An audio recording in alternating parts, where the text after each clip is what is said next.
Today we're going to be solving rational equations. In order to do this more effectively, we're going to follow a few steps. Step 1, make sure your denominators are factored. Step 2, find your least common denominator, also known as your LCD. Step 3, find your restrictions. Restrictions are restricted values that we cannot use as solutions because they make our fractions in our original problem undefined. Step 4, we're going to multiply in our least common denominator to the entire equation.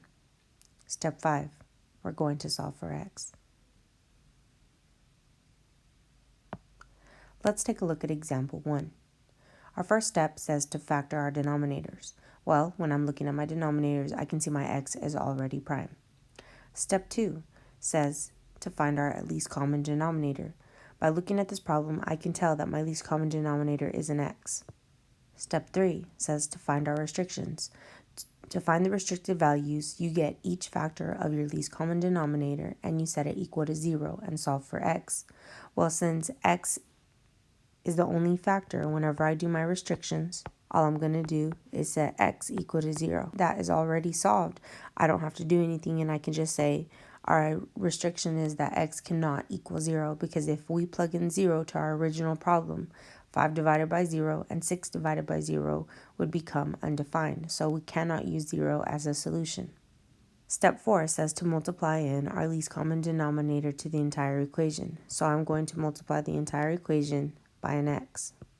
And whenever I do that, I end up with 5 times x all over x plus 2 times x gives me a positive 2x equals x times 6 over x gives me 6 times x all over x.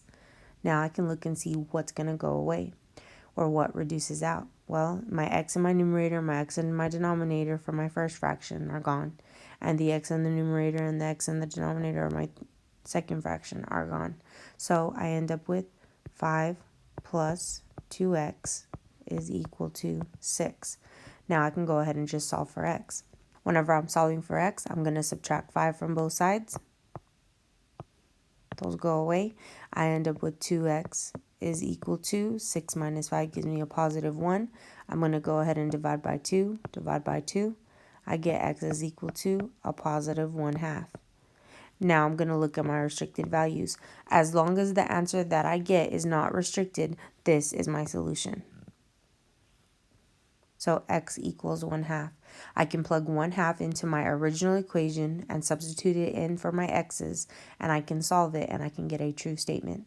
Let's take a look at example 2. We have 3 divided by x squared plus x plus 3 divided by x plus 1 is equal to negative 1 divided by x. My first step says to factor our denominators if possible.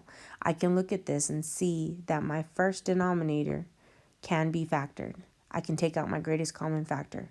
So I'm going to rewrite this problem as 3 divided by x parentheses x plus 1 plus 3 divided by x plus 1 is equal to negative 1 divided by x. Now, my second step says to find my least common denominator. My least common denominator must include every single factor from my denominator. I can see an x in my first denominator and an x in my third denominator, so I must include an x in my least common denominator.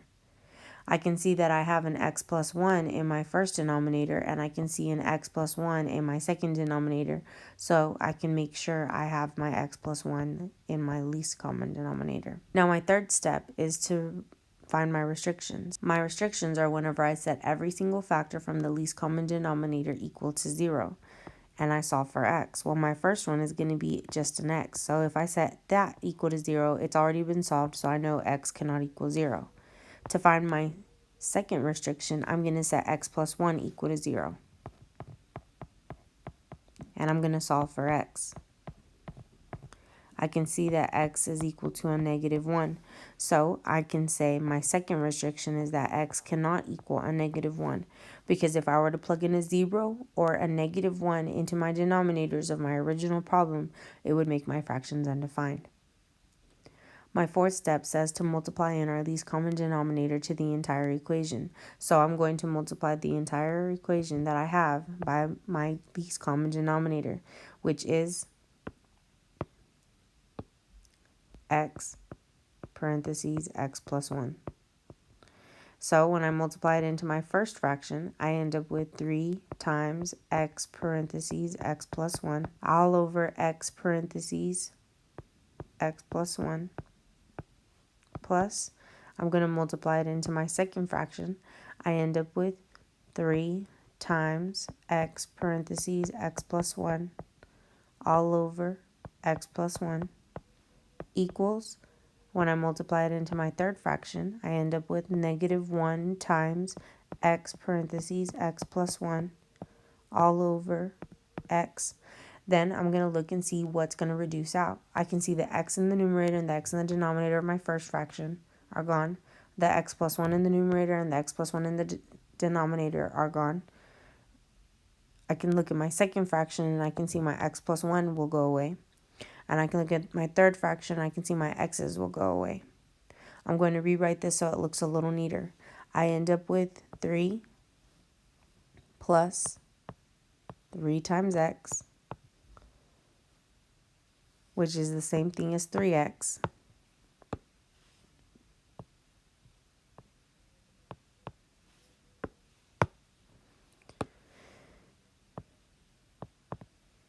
is equal to a negative 1 times an x plus 1.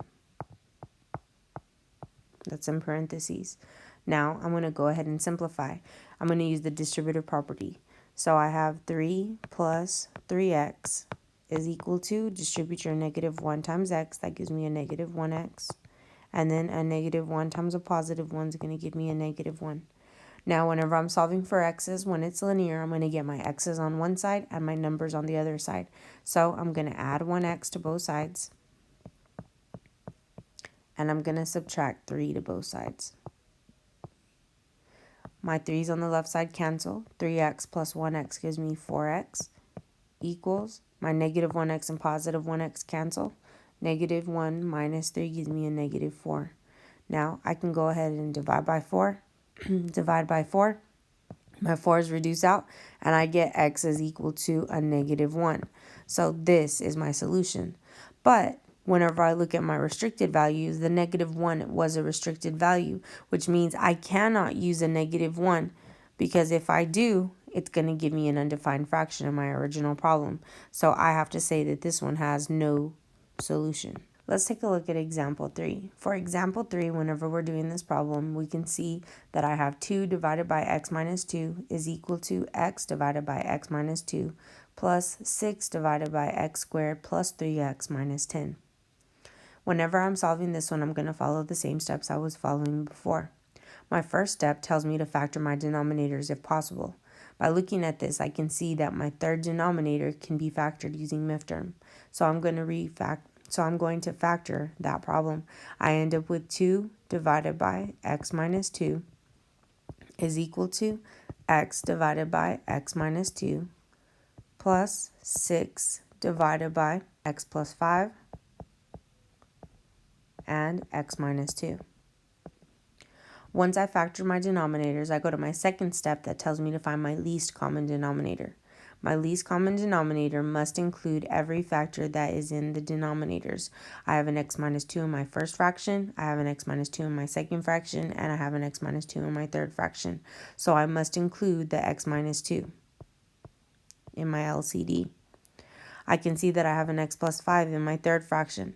It's the only x plus 5 there, so I need to make sure I include the x plus 5 in my least common denominator. Once I find my least common denominator, step 3 says to find our restrictions. If I were to set x minus 2 equal to 0, and I were to solve for x, I would get a positive 2. So I know x cannot equal positive 2. And if I were to set x plus 5 equal to 0 and solve for x, I would get a negative 5. So I know x cannot equal a negative 5. Those are our two restricted values. We cannot use either one of those as solutions. My fourth step says to multiply in our least common denominator to the entire equation. When I multiply it into my first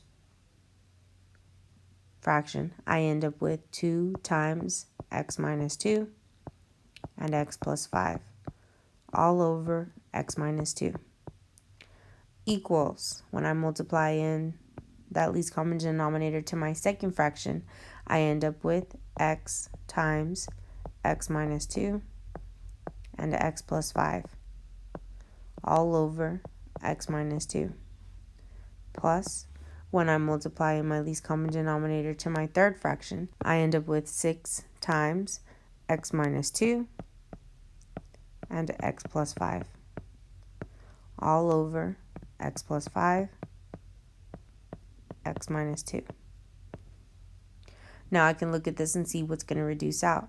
My x minus 2's are gone, my x minus 2's are gone, and then my x minus 2's and my x plus 5's are gone. So I'm going to rewrite this problem so it looks a little easier and I can work it out. I end up with 2 parentheses x plus 5 equals, I end up with x parentheses x plus 5 plus 6. Now I'm going to go ahead and just solve for x like regular. I'm going to use the distributive property. I can see that 2 times x is going to give me 2x. 2 times a positive 5 is going to give me a positive 10 is equal to x times x is going to give me an x squared. X times a positive 5 is going to give me a positive 5x plus 6. Now this equation is a little bit different because before on examples 1 and 2 when we were solving for x, both of the sides of our equation were linear, so we just solved for x. We got our x's on one side and our numbers on the other side. Well, when we're solving for quadratics, we have to remember that we have to get everything on the same side and we have to get our equation equal to 0. So since I have a positive x squared on the right side, I'm going to move everything to the right side. So that means I'm going to subtract 2x from both sides. And I'm going to subtract 10 from both sides. Those cancel. I get 0 is equal to, and I have my x squared. 5x minus 2x gives me a positive 3x. 6 minus 10 gives me a negative 4. Once you have your equation equal to 0 and you're ready to solve for x, remember you factor it using MIFTERM, GCF, any factoring method that you know, and you're going to factor it and then set your factors equal to 0. So on this one, I can see I can use MIFTERM. So I have 0 is equal to parentheses x plus 4, x minus 1. And then I'm going to set those factors equal to 0 and solve for x. Well, if I do x plus 4 equal to 0, I know I'm going to get x is equal to a negative 4. And then if I do x minus 1 is equal to 0, I'm going to get x is equal to a positive 1. And neither one of those are restricted values, so they're both okay. Thanks for watching. We just went over solving rational equations.